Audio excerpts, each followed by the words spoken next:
পরিকল্পনা করে যে কোনো ভালো উদ্যোগ নিয়ে কাজ করতে গেলে একটু তো সময় দিতে হবে, পরিশ্রম করতে হবে। সেই সাথে যত কষ্টই হোক না কেন, কষ্টকে কষ্ট মনে করা যাবে না।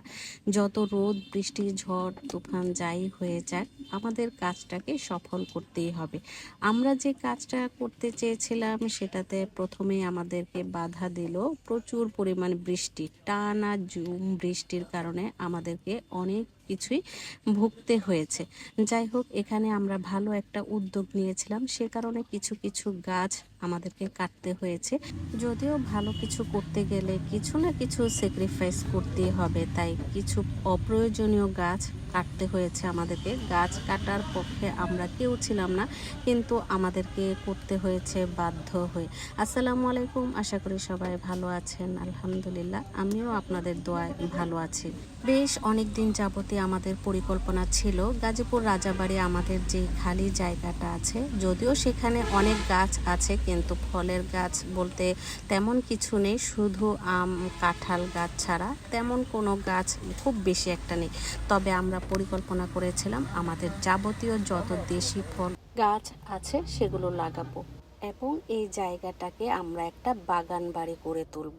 সেই বাগান বাড়িতে সব ধরনের গাছ থাকবে, সাথে কিন্তু একটা সুন্দর বাড়িও থাকবে।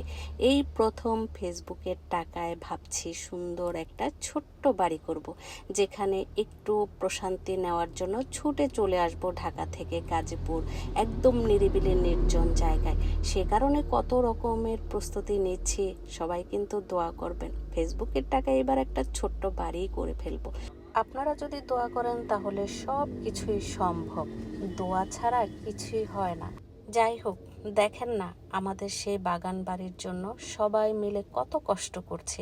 এই যে বৃষ্টি ছিল, কিছুক্ষণ আগ পর্যন্ত কিন্তু অনেক বৃষ্টি ছিল, তারপর যখন বৃষ্টি কমতে শুরু করে তখনই কিন্তু সবাই একে একে কাজ করা শুরু করে। এদিকে আমার স্বামী সারাক্ষণ ভিজে ভিজে এই কাজগুলো করেছে, যদিও তাকে আমি নিষেধ করেছিলাম এত পরিশ্রম করে যদি অসুস্থ হয়ে পড়ে, সে কারণে তাকে যতবারই আমি বলেছি, কিন্তু সে তো নাছোড় বান্দা, তার যখন যে কাজটা করতে ইচ্ছে করে সেই কাজ শেষ করেই তারপর তার শান্তি, এর আগে তার শান্তি নেই। যাই হোক, এখানে দেখেন আমাদের ফুলের গাছগুলো আমরা বেড়ার সাথে দিয়ে রেখেছি, এখানে আমরা ফুলের গাছগুলো লাগাবো। তারপরে যে গাছগুলো আছে যেমন ফল গাছগুলো, সেগুলো কিন্তু আমরা একটু ভিতর সাইডে লাগাবো। আর সুন্দর একটা বাড়ির জন্য বাড়ির সেই প্রিপারেশনটাও আমরা নিয়ে নিচ্ছি। যাই হোক, এই ছিল আমার গাজীপুর রাজাবাড়িতে আমাদের যে জায়গাটা আছে সেখানে গাছগাছালি লাগানোর একটা সুন্দর দিন। আপনাদের সবার সুস্বাস্থ্য ও মঙ্গল কামনা করে আজকের মতো বিদায় নিচ্ছি। নেক্সট আরো অনেক সুন্দর সুন্দর ব্লগ আসবে।